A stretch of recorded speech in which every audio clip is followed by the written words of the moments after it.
magazine Pluriel. Tanguy Arrêt.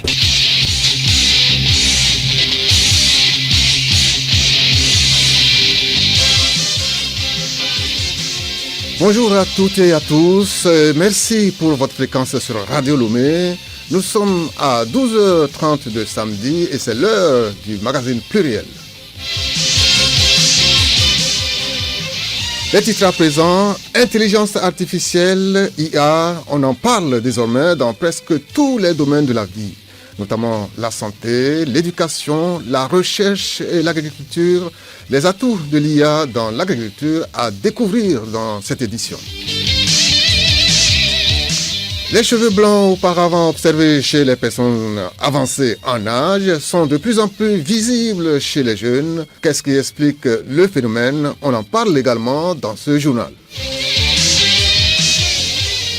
L'invité de ce magazine Pluriel, Madame Ebare Awadi Mekwe, va nous parler de l'intense chaleur ressentie ces derniers temps, surtout à Lomé. Autre rubrique de ce journal, les échos du palais, les sports et la revue de presse.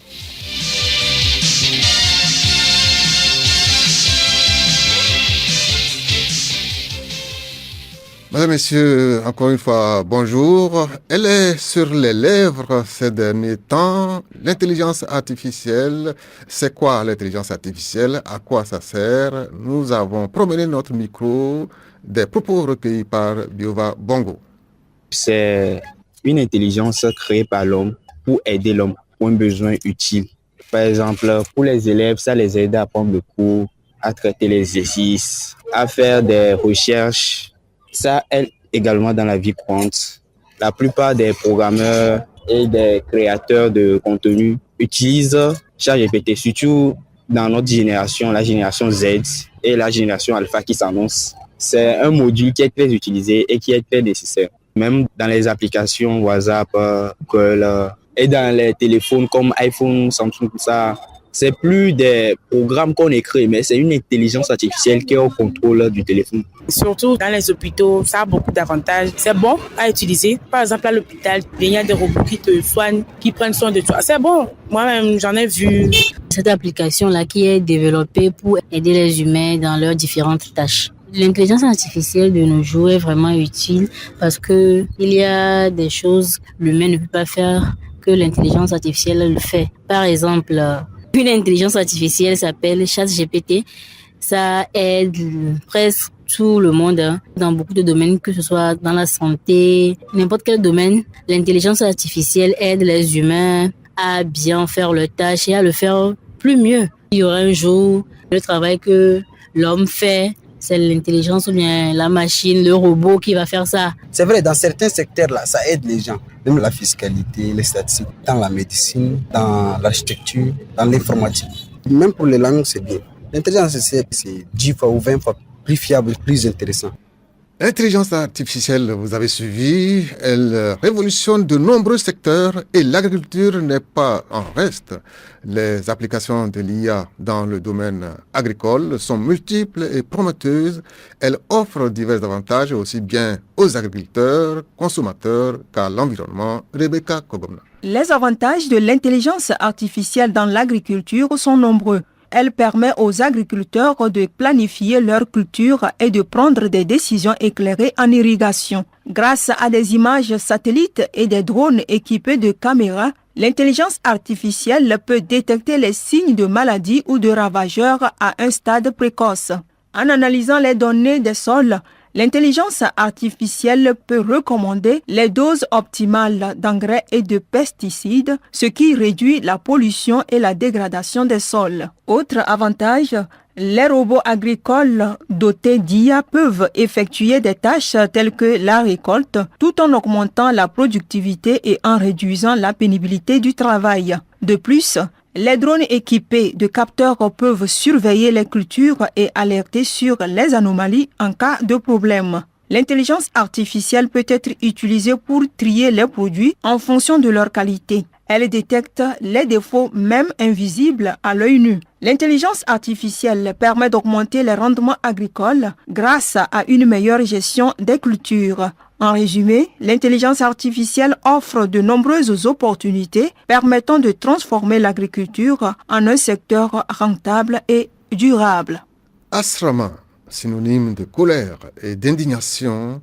En tout cas, le nom de ce village est associé depuis quelques jours à un drame, celui de Justine. Sybille Lawson.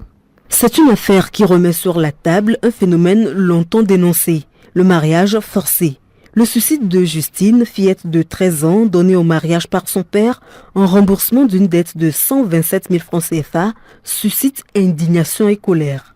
L'État togolais, la Commission nationale des droits de l'homme CNDH, le mouvement Martin Luther King et beaucoup d'autres organisations de la société civile ont exprimé leur écœurement face à ce drame. Le phénomène est dénoncé de toutes parts, mais l'on sait qu'il existe bel et bien au Togo. Qu'est-ce que le mariage forcé et quand parle-t-on de mariage forcé ? Eh bien, l'on sait que le mariage exige le consentement mutuel des futurs époux. Mais alors, vos parents ou votre entourage vous mettent-ils la pression pour vous mettre en couple avec telle personne ou telle autre ? Êtes-vous victime de violences verbales, morales et ou physiques pour vous inciter à accepter d'épouser quelqu'un qui n'est pas votre choix ? Attention, vous risquez d'être victime de mariage forcé. Le mariage forcé désigne donc toute union, qu'elle soit civile, religieuse ou coutumière, dans laquelle une personne ou les deux sont contraintes d'accepter l'union. Dans le cas de la fillette d'Asrama, il s'agit d'une mineure, donc le mariage d'enfants. À la lumière du drame d'Asrama, le mariage forcé, surtout d'enfants, est un phénomène à bannir. La journée mondiale de la logique a été observée le 14 janvier dernier. Qu'entend-on par la logique ? Isiaka Ginalou nous éclaire. La logique en tant qu'enquête sur les principes du raisonnement a été étudiée par de nombreuses civilisations à travers l'histoire et depuis ses premières formulations, la logique a joué un rôle important dans le développement de la philosophie et des sciences. La célébration de cette journée vise à favoriser la coopération internationale, à promouvoir le développement de la logique à la fois dans la recherche et l'enseignement, à soutenir les activités des associations, des universités et autres institutions impliquées dans la logique. Cela contribue également à la promotion d'une culture de paix, de dialogue et de compréhension mutuelle fondée sur l'avancement de l'éducation et de la science. La logique est au cœur des approches rationnelles de la compréhension du monde. C'est un élément clé de la philosophie et des mathématiques. Les cheveux gris sont souvent associés à la vieillesse, mais l'on constate de nos jours qu'elles sont de plus en plus nombreuses. Ces personnes qui voient les premiers signes grisonnants dès la vingtaine.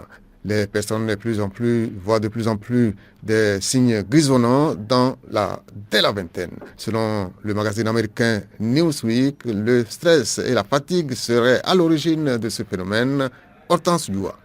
C'est un moment redouté par certains. Le jour où l'on découvre dans le miroir ses premiers cheveux blancs ou gris qui se mêlent au reste de la chevelure. Régulièrement associés à la vieillesse, ces cheveux font l'objet de camouflage à grands coups de coloration ou d'autres stratagèmes pour tenter de les masquer. Associer cheveux grisonnants et vieillesse serait en réalité une idée reçue. Selon un article du magazine américain Newsweek, ce phénomène a pour cause le temps qui passe, le stress et la fatigue.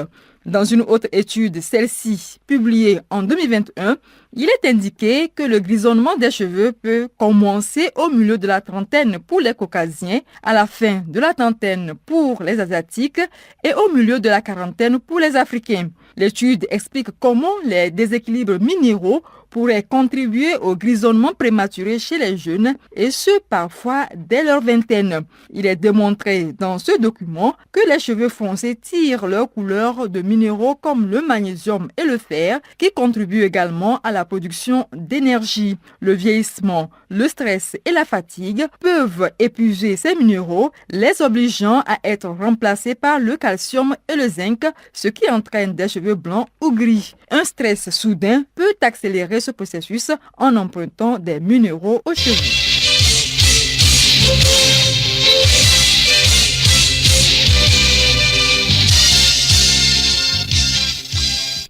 Hors du Togo, Au Soudan du Sud, un couvre-feu a été mis en place par les autorités dans la capitale Juba et dans le reste du pays. C'est après l'explosion de violence visant les Soudanais résidant dans le pays.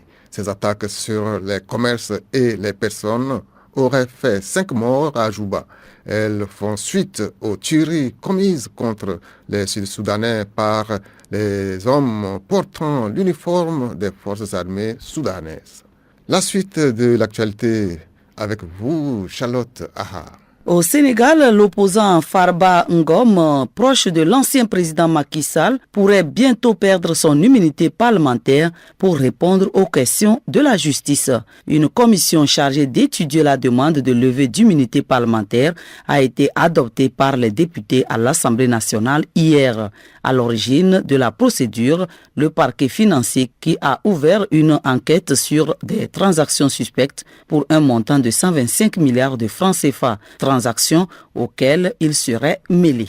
Au Tchad, un transporteur d'or brut a été la cible de braquages armés. Il avait une cargaison de plus de 25 kilos d'or. Toute la cargaison a été emportée par les 4 braqueurs. 3 ont été interceptés dans la province de Ouadi, à la frontière du Soudan, il y a quelques jours. Vers la fin de TikTok aux États-Unis, débouté par la Cour suprême américaine, le réseau social chinois a annoncé hier qu'il sera contraint de fermer ce dimanche. Le réseau est engagé depuis des mois dans un bras de fer juridique au sujet d'une loi adoptée en mars dernier par le Congrès au nom de la sécurité nationale. Et puis, les habitants d'Antananarivo ont officiellement une nouvelle maire. Il s'agit d'Arilala Ramananchoa, la candidate de la coalition présidentielle. Le tribunal administratif a confirmé hier les résultats provisoires de la commission électorale qui l'a donnée en tête avec 43,24%. Charlotte, vers la fin de la guerre au Proche-Orient, le gouvernement israélien a approuvé l'accord de trêve avec le Hamas. Angèle Outongi. Annoncé mercredi par le Qatar et les États-Unis, cet accord ambitionne de déboucher à terme sur une fin définitive de la guerre qui a fait en plus de 15 mois des dizaines de milliers de morts dans le territoire palestinien. L'accord prévoit dans un premier temps la libération d'otages retenus dans la bande de Gaza depuis le 7 octobre en échange de prisonniers palestiniens détenus par Israël. La fin définitive des hostilités sera négociée durant cette première phase. Dès demain dimanche, toutes les opérations militaires sont en principe suspendues. L'armée israélienne se retire partiellement de la bande de Gaza et l'aide humanitaire doit commencer à entrer dans le territoire.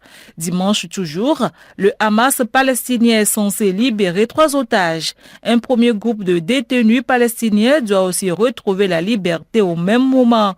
Si tout se passe comme prévu, on sera alors au premier jour de la première phase du cessez-le-feu. Une phase de 6 semaines, durant laquelle 33 otages israéliens et 737 détenus palestiniens doivent être libérés progressivement. Les familles concernées ont été informées par le gouvernement israélien. Le contenu et les déroulés exacts de la seconde phase devra être discuté dans un peu plus de 2 semaines. Il s'agira là encore de programmer des libérations, des replis militaires israéliens, de la liberté de mouvement des Gazouis et à terme la reconstruction de Gaza.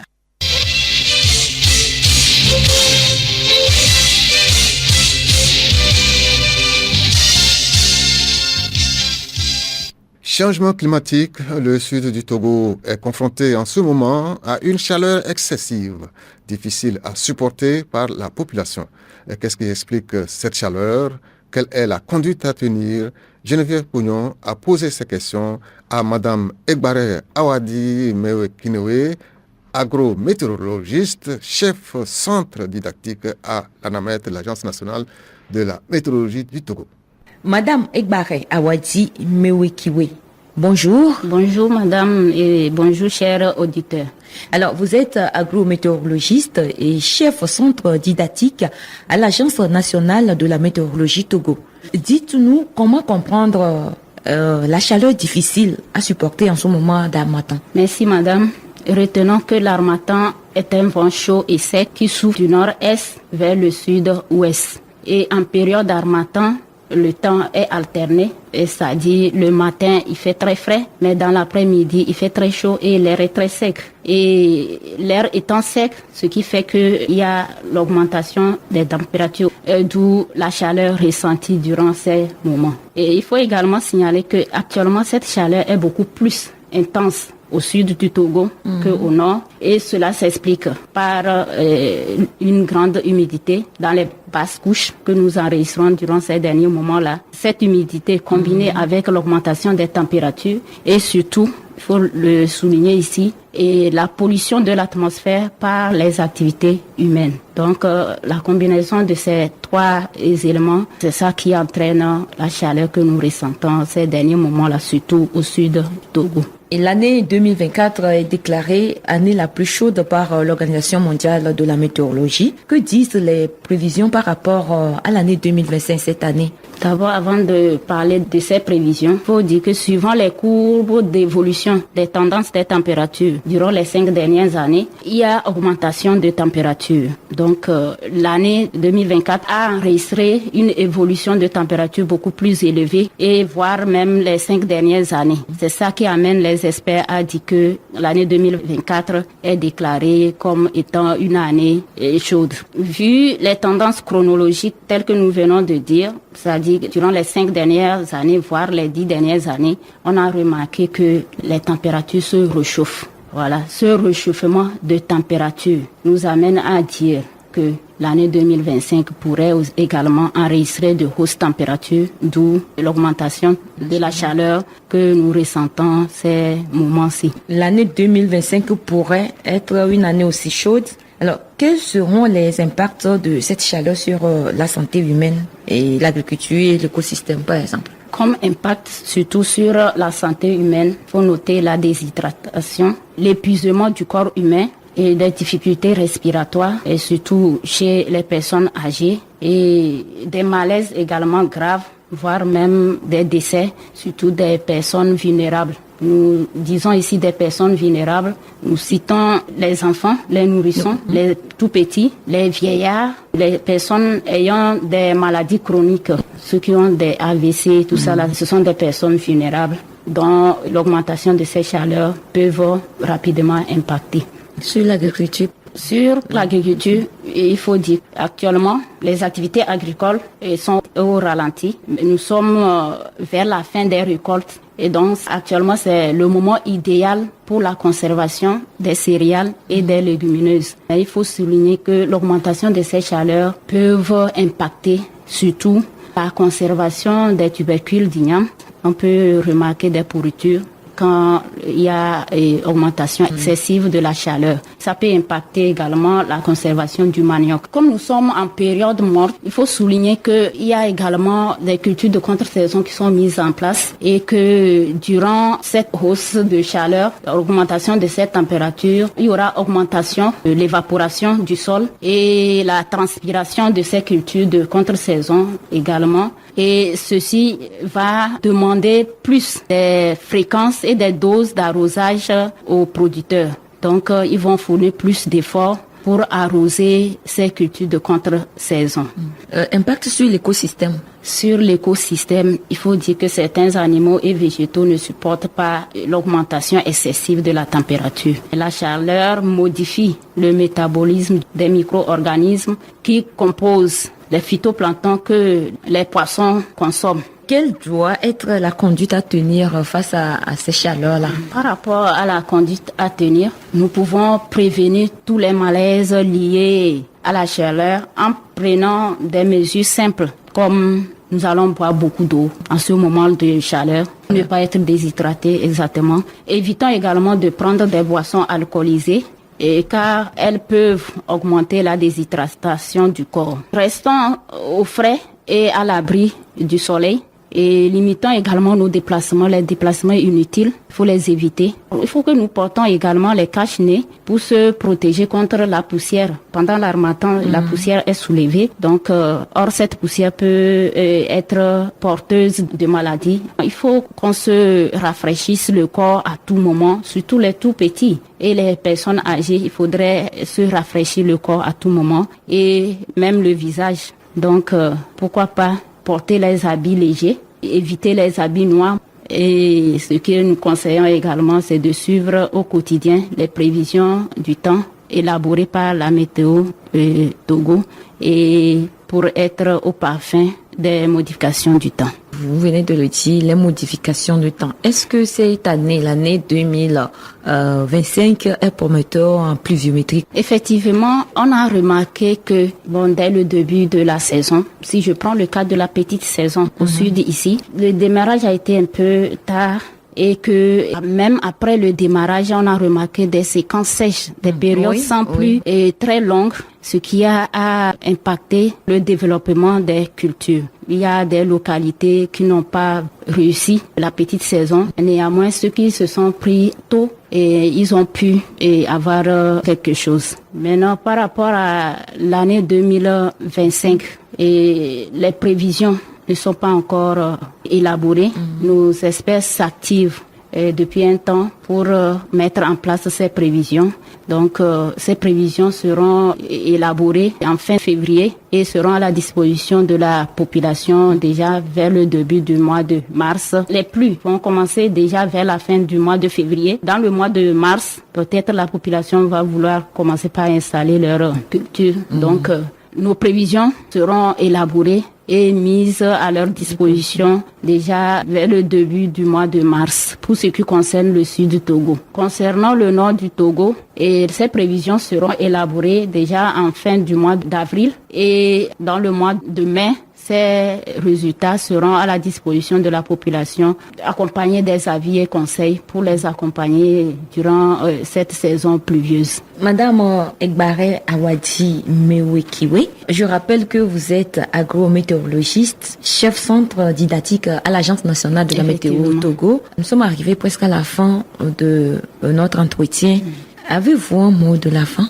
Un message à l'endroit de la population. C'est juste leur conseiller vraiment de suivre au quotidien les prévisions du temps que nous envoyons, nous élaborons et que la TVT publie. Ces prévisions sont également publiées sur les réseaux sociaux. Ces prévisions passent également sur Radio Lomé le matin tout comme le soir, de suivre tout le temps Radio Lomé et être au parfum du temps qu'il fera le lendemain afin de se préparer pour éviter les désagréments. Merci madame. Merci beaucoup.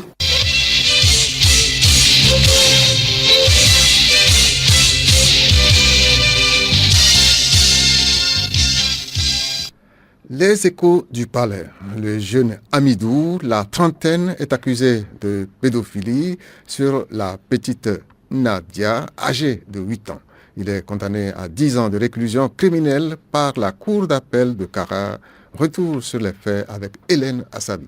Dans l'après-midi du 26 juin 2021, le nommé Amidou, habitué à faire des menus travaux au domicile de Dame Mariam, s'y est rendu en son absence et celle des autres occupants de la maison.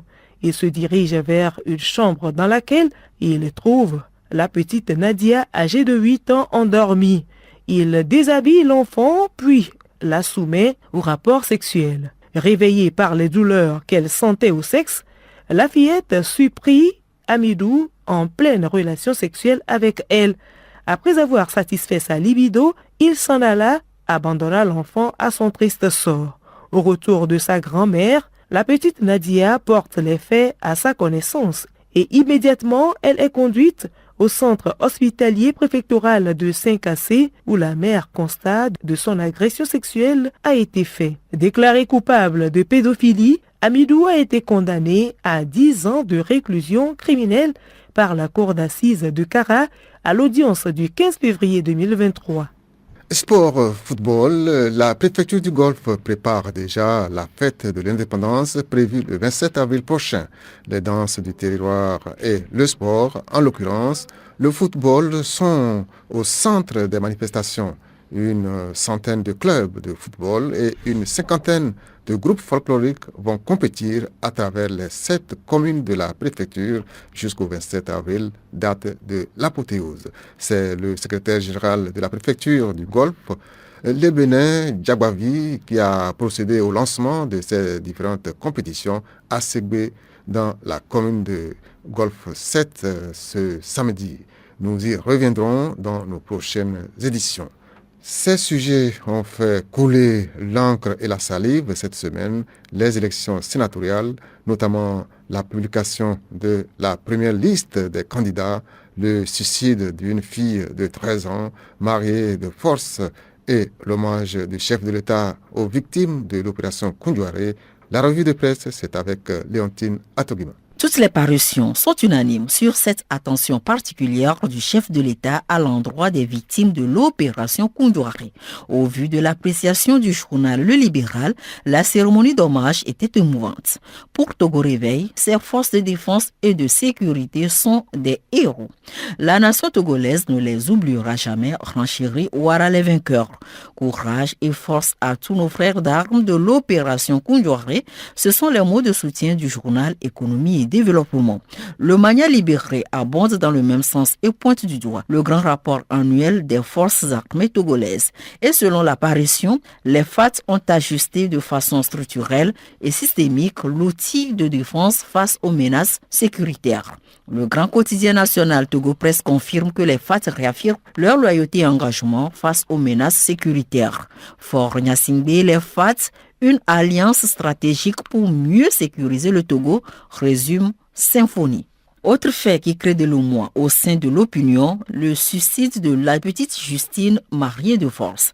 Une affaire nationale alerte l'Union pour la patrie. Pour le bi-hebdomadaire, cette actualité relance le débat sur la persistance du phénomène de mariage forcé des enfants dans le pays malgré les nombreuses campagnes de sensibilisation. Tolérance zéro pour les acteurs de ces pratiques qui mettent en danger la vie des enfants togolais. C'est le cri de cœur de l'Union pour la patrie. Le même jour nous amène sur le terrain politique, notamment sur un sujet électoral, le scrutin sénatorial du 15 février prochain. À sa une, il est écrit 15 partis politiques et 12 structures indépendantes sont en lice. Et dans ces colonnes, l'Union pour la patrie relève que parmi les candidats du parti au pouvoir UNIR, on y retrouve quelques classiques comme Barry Moussa Barké, Adi Otetayassor, Dama Dramani, comme la Mali et bien d'autres. Les sages d'UNIR au Sénat notent l'apparition. Au regard de ce constat, la dépêche se demande si le Sénat serait une chambre des retraités sur le dos du contribuable. La même parution remarque que sur les 91 candidats en lice pour 41 sièges, l'opposition radicale est à faune.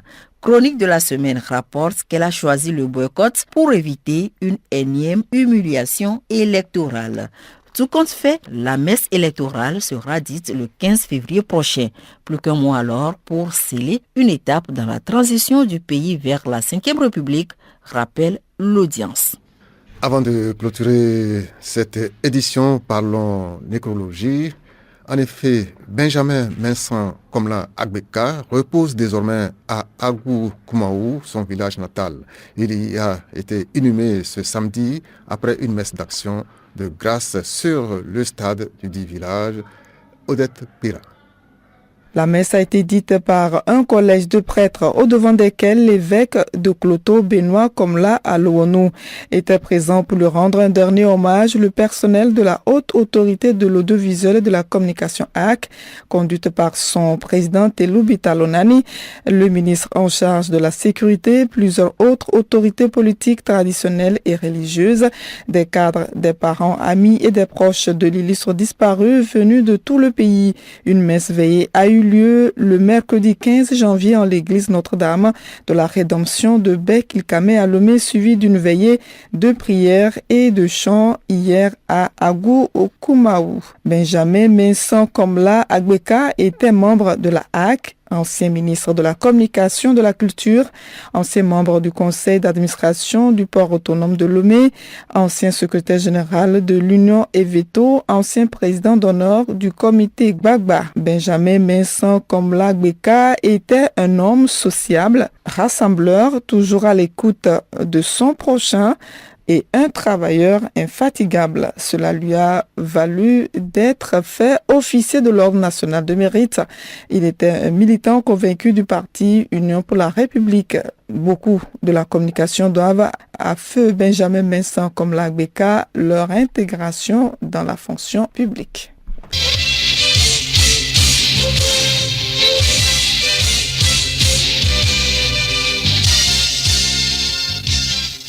Pluriel, le magazine hebdomadaire de Radio Lomé.